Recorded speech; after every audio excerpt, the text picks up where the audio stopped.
Oh, hi there. Dan Amrich, the very bleary-eyed community manager for Activision here with another episode of One of Swords TV, where I try to answer the questions that you try to throw my way. Send them to YouTube at oneofswords.com, and I'll do my best to give you a decent answer if it's about Activision or video games in general or what I do at Activision, and that's actually where we're coming in this week. I should apologize. The giant bags under my eyes is because I was out in New York for the reveal event for Skylander Swap Force.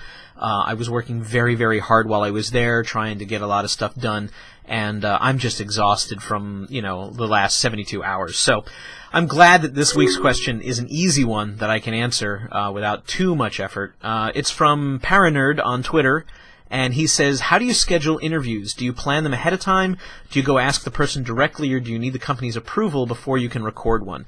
Good question, because I think a lot of people don't really understand that even though I am the community manager for Activision, I am the editor-in-chief for oneofswords.com. So I operate that as my media outlet. I have to follow all the same rules that a traditional media outlet would follow, a Destructoid, a Joystick, a Kotaku, a Game Informer, OXM, one of those. I operate the same way. I don't get carte blanche just because sometimes I do pass my interview subjects in the hallway.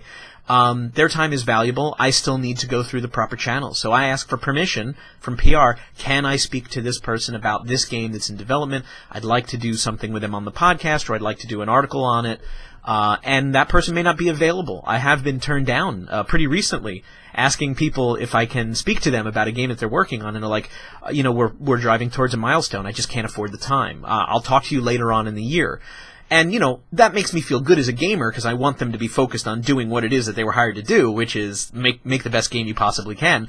But if I have a hole and I'm like, hey, man, I need to fill this podcast guest slot this week, then I'm kind of left to my own devices, just like a regular editorial outlet is. So, yes, I do have to request, and those requests are not always fulfilled. It depends on the person's schedule and where the game is in development. But I generally do not give them a heads up on the questions that I ask them because I like to get honest reactions right away. If I know that they're going into it and they're going to be very nervous, some people get exceptionally nervous and self-conscious when they think about hearing themselves back on a podcast or being quoted in the media. They get really nervous. So if it makes them feel better, I'll let them know, hey, I want to ask you about this, I want to ask you about this, I want to ask you about this. So they can feel prepared. I don't really want to ambush somebody over something that's supposed to be fun, right? But most of the time, the best reactions I get from people are ones when they don't really know what the question is going to be, and you get a very real personal thing. And that's something I try to do with all my interviews. I try to show you the person behind the game, whatever their role is. I think that, it helps. I think it helps across the board if you realize that these are just really hard-working people that are making these games, and they love games just as much as you do. But they have a lot more responsibility to that game than you do. So that's my goal. But yeah, that's how I schedule interviews. I research my subjects. I will look them up on LinkedIn. I'll look up previous interviews that they've done. I'll find out sort of, some of their history. I'll ask them how their history affects them.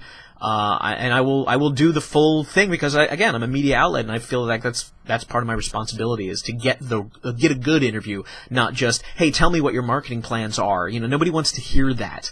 Gamers want to know, really, what are the creative decisions that went into this game, and, how are you reacting to this part of the audience, and things like that. So I try to dig deeper, and that requires preparation, but it also does require permission. I very rarely go directly to the people that that I speak to. I have to go through the proper channels, because I'm a legit media outlet, even though I work at Activision. It's weird, but it's working out. If you have a question for me here on One of Swords TV, just let me get a nap, and I will check the mailbox at YouTube at oneofswords.com with your question, and if I can't answer it here on the air, I will. In the meantime, please go to oneofswords.com, see all the other stuff, all the Skylanders recent news, obviously, but plenty more things where that came from, too. Blogs, podcasts, giveaways, all kinds of things you might find interesting. Thanks, and I'll see you on a future episode. Bye.